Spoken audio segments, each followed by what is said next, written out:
కనుక నేను దేశాన్ని కాపాడుతున్నాను. పవన్ కళ్యాణ్ నా శత్రువు కాదు. చిరంజీవి, పవన్ కళ్యాణ్, నాగబాబుకి చిత్తశుద్ధి 1% ఉంటే ఇప్పుడున్న రాజకీయ పార్టీలకి ప్యాకేజ్ స్టార్లుగా మేము అమ్ముడుపోయాం. కాంగ్రెస్కి అమ్ముడుపోయాం. ప్రజారాజ్యాన్ని విలీనం చేశాను, తప్పు అయిపోయింది. ఇప్పుడు ప్రజారాజ్యమే జనసేనగా వచ్చిందని నేను చెప్తున్నాను. జనసేన పార్టీని క్లోజ్ చేస్తున్నాం. నీతి నిజాయితీ ఉన్న డాక్టర్ కేఏ పాల్ని, ప్రజాశాంతి పార్టీని గెలిపించండి అనమనండి. వాళ్ళకి ఏం కావాలో అది నేను చేస్తాను 6 నెలల్లో. ఇప్పుడు నేను చేయలేను. మీరు మాటికి పవన్ కళ్యాణ్ గురించి ప్రశ్నిస్తారు. ఆయనకేమో పిచ్చి వచ్చేసి తిరుగుతున్నాడు. నిన్న క్యాబినెట్ మీటింగ్కి అటెండ్ అవ్వలేదు. ఆయనకి ప్యాకేజీ దొరికిపోయింది. అన్నయ్యకి సెంట్రల్ మినిస్టర్ దొరికిపోయింది. ఇక్కడ నాగబాబుకి స్టేట్ మినిస్టర్ దొరికిపోయింది. ఇప్పుడు నేను తిట్టిన ద్వారా వాళ్ళు వెనక్కి వెళ్ళిపోతారు. మీరు మాట్లాడండి. ఏ మాట్లాడాలి? మెగా కృష్ణారెడ్డికి చంద్రబాబు నాయుడు 10,000 కోట్లు డీల్ ఎందుకు ఇచ్చాడు? 80,000 కోట్లు పోలవరం ప్రాజెక్టు ఎందుకు ఇవ్వబోతున్నాడు? మెగా కృష్ణారెడ్డి భార్య బీజేపీ ఎంపీ రాజ్యసభ 500 కోట్లు ఇచ్చి తీసుకోబోతుంది. బీజేపీలో చేరబోతుంది.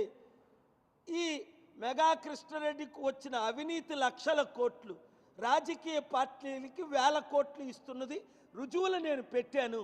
అది తెలంగాణ హైకోర్టు కాళేశ్వరం రీఓపెన్ చేయట్లేదు. నేను వెళ్ళి ఫైట్ చేస్తాను. అమరణ నిరాహార దీక్ష చేస్తాను. న్యాయం జరిగినంత వరకు ఈ రాజకీయ నాయకుల నుండి, ఈ అదానీ మెగా కృష్ణారెడ్డి నుండి తెలుగు ప్రజలకు, దేశ ప్రజలకు న్యాయం జరిగినంత వరకు ఫైట్ చేస్తాను. ఈ ప్యాకేజ్ స్టార్ల నుంచి అందరూ బహిష్కరించండి. కాపులారా, బీసీలారా, ఎస్సీలారా, తెలుగు జాతి, చిరంజీవి పవన్ కళ్యాణ్ కుటుంబ మాటలు ఇంకా నమ్మినోడు మెంటలోడు తప్ప ఎవడు నమ్మడు. బుద్ధున్నోడు తప్ప ఎవరు వాళ్ళకి హ్యాష్ట్యాగ్ పెట్టు. నేను పిఠాపురం తాలూకా అనుకుని సిగ్గులేనోడు పెట్టుకుంటాడు. నేను చిరంజీవి తాలూకా. అరే, ఇంత ఓపెన్ డే లైట్లో మనల్ని అమ్మేస్తే మన బీసీ బిడ్డల్ని, మన కాపుల్ని, వాళ్ళ తాలూకా అనుకున్న వాళ్ళకి సిగ్గుండద్దా? మక్కువలో మాస్క్లోనే వేసుకొని ఆ బురకాలు వేసుకొని తిరగాలి. వాళ్ళ తాలూకా అనుకున్న వాళ్ళందరూ ఓపెన్గా తిరక్కండి. ఎందుకు? నేనున్నాను కదా మీ కొరకు. అప్పుడంటే అమెరికాలో ఉన్నా, ఇప్పుడు మీ కళ్ళ ముందే ఉన్నాను. మీ కొరకే ఫైట్ చేస్తున్నాను. నేను కాపును కాదా? మజ్జును కాదా? పెద్ద కాపును కాదా? కాపుల్ని కాపాడే కాపును కాదా? ఎవడలాగో నేను అమ్ముడుపోను కదా. ఆయనేమో పాపం కాకినాడ ఆయన మీద దాడి జరిగింది పాపం. ఆయనేమో జగన్కి అమ్ముడుపోయాడు. కూతురేమో జనసేనకు అమ్ముడుపోయింది. అమ్ముడుపోయిన కాపులు కావాలా? గుండె గీయించుకున్న కాపులు కావాలా? మోదీని ఢీకొనగలిగి, ట్రంప్ని ఢీకొనగలిగి బీసీ కాపు సత్తా ఉన్న కేఏ పాల్ కావాలా? Take it. దేశాన్ని కాపాడే సత్తా, క్రైస్తవుల్ని, ముస్లింల్ని, హిందువుల్ని కాపాడే సత్తా, అభివృద్ధి చేసే సత్తా. God bless you. Thank you very much. ఏంటి ఈరోజు ఎక్కువ ప్రశ్నలు వేస్తున్నారు మీరు?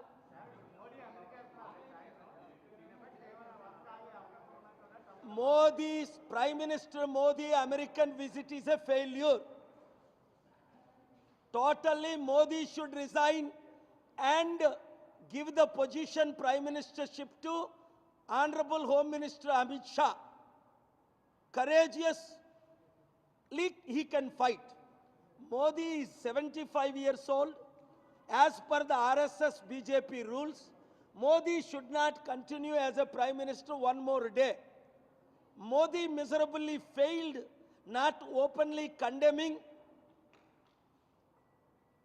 the actions of President Trump administration, treating our Indians like terrorists, criminals, rapists, even worst. I opposed, I condemned, and I am defending every Indian. Please join if you want my support. Every Indian, join me 7569441275 for your development, for your growth, for your fight, for your justice. Join me, create groups wherever you are in India, wherever you are in the world. If you are in Germany, call Germany KA Paul fans. If you are in Ukraine, call Ukraine. If you are in Australia, Australia, K.A. Paul. If you are in America, Georgia, USA, K.A. Paul fan. Join me. I am here. We are winning. We are glorious. And I am inviting all other small political parties. If justice is not done within 72 hours, I will file against this illegal matter, which is still pending in the Honorable Supreme Court, in the Honorable High Court, and in the media